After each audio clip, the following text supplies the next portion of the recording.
Ouais, c'est à toi que je parle. Je te retrouve aujourd'hui pour mon bilan lecture de ce beau et chaud mois de juin. Je pète la forme, je bois quand même une petite Red Bull pour éviter le coup de mou. Bon, alors je vais te parler de 4 livres. Alors, Sex Doll de Daniel Thierry, Grand Froid de Cyril Carrère, Écoutez le Noir, un recueil de nouvelles, et Octobre de Soren Svensbrück. Ah, attention, dans cette vidéo se cache un concours pour gagner 2 livres. Et comment je fais pour participer ? C'est expliqué dans le texte accompagnant cette vidéo. Bon, j'ai pris aussi une valise. Et oui, pourquoi une valise ? Pour partir en vacances. Donc, tu l'as compris, hein, je vais te donner quelques idées de livres à mettre dans cette valise. On commence avec Sex Doll. Alors, je t'explique. Je n'avais jamais lu de roman de Daniel Thierry. Pourtant, il en a écrit un paquet, dans les 20 ou 30. Donc, une première fois, je n'ai pas de comparaison avec le reste de ses livres. Et je ne connais pas ces personnages récurrents, donc difficile pour moi de dire si elle sait se renouveler et si c'est toujours aussi bien. Le mec il veut faire chroniqueur mais il y connaît rien. Alors Sex Doll c'est quoi ? D'un côté on a le propriétaire d'un bordel où les pensionnaires sont des poupées sexuelles en silicone. Oui, tu m'as bien entendu, des poupées sexuelles en silicone. Et de l'autre, la commissaire Marion sur les traces d'un meurtre recherchant la perfection physique et la soumission pour en faire des femmes parfaites. Un peu comme le tueur de glace dans la série Dexter, obsédé par les membres du corps humain et attiré sexuellement par les femmes portant des prothèses. Je ne suis pas déçu de cette découverte. Sex Doll est un roman maîtrisé de bout en bout, tant par la richesse de son intrigue que par l'excellence de son écriture. Un thriller ciselé au bistouri qui fait frémir par les thèmes abordés. Tu peux l'ajouter dans ta valise. Pour tes vacances, tu ne seras pas déçu. Hop, allez, c'est bon.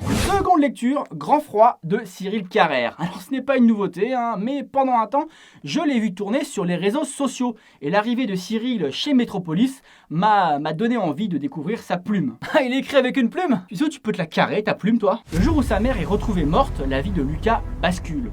Délaissé par la police qui conclut à un suicide, ses doutes l'incitent à surmonter sa douleur pour mener sa propre enquête. Alors je vais faire simple. Dans Grand Froid, il y a tout ce que j'aime. Un personnage lambda embarqué dans une histoire qu'il dépasse, des poursuites, de l'action, des rebondissements, des personnages attachants, des indices distillés au fil des pages. Une intrigue rigoureuse et magnifiquement orchestrée. Il y a aussi des phrases et des chapitres courts. Je sais que ça en dérange certains. Je trouve cette écriture trop simpliste. Je préfère Victor Hugo et ses phrases interminables. Pas moi. On peut aussi reprocher une psychologie des personnages absente ou quasi absente. J'ai eu ce genre de réflexion par certains lecteurs de mon premier roman.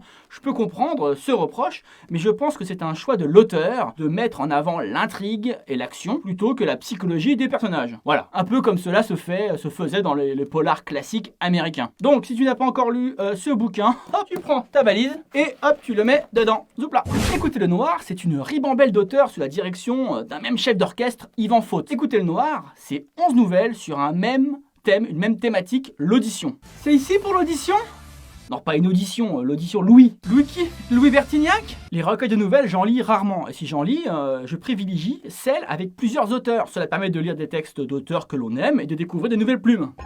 En parlant de plumes, ou des auteurs que l'on n'a jamais lus, de passer d'un univers à un autre. Tout ça, c'est plutôt pas mal. Et quand les textes sont tous excellents, prenant et surprenant, c'est aussi plutôt pas mal. Et ce que j'adore dans la nouvelle, c'est la chute.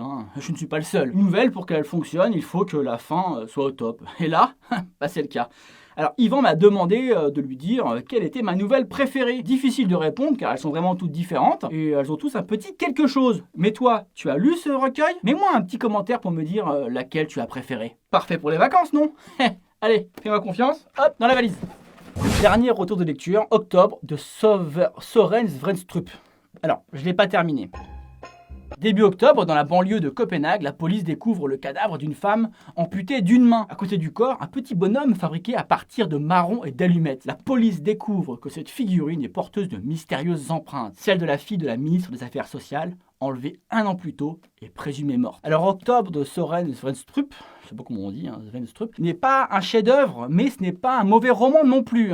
C'est intelligent, travaillé, il y a dans ce thriller tout ce qu'il faut pour faire un best-seller. Mais la mayonnaise n'a pas pris. Un best-seller est-il forcément un excellent bouquin ? Un best-seller plaît-il à tout le monde ? Je ne pense pas. Soren Svensbrück est le créateur de la série danoise The Killing. J'avais pourtant adoré cette série et son atmosphère aussi sombre et froide que celle de Millennium. Mais là, je n'ai pas trouvé ce que je cherchais. Je comprends l'enthousiasme autour de ce livre, et oui, ça commence fort, c'est bien écrit, un peu trop académique, malgré tout. J'ai du mal à m'accrocher et j'avoue avoir décroché plus souvent que ma connexion Wi-Fi un soir d'orage. Et des orages, il y en a eu au mois de juin. Tu t'es fait chier comme un rat mort, quoi. Je peux pas te laisser dire ça. Ah bah, je te le dis quand même. Alors oui, c'est une déception, mais cela n'engage que moi. Je n'ai pas la science infuse, loin de là. On peut pas tout aimer, surtout que je suis une fois de plus sorti de ma zone de confort avec ce livre, et des fois on devrait rester au chaud dans sa zone de confort, justement. Je te laisse faire ta propre avis, alors donc je le mets dans la valise. Hop!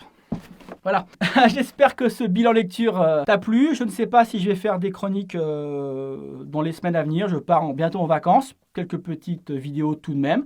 Je te souhaite de bonnes vacances si tu en as. Et surtout, plein de lectures. Allez, ciao ciao.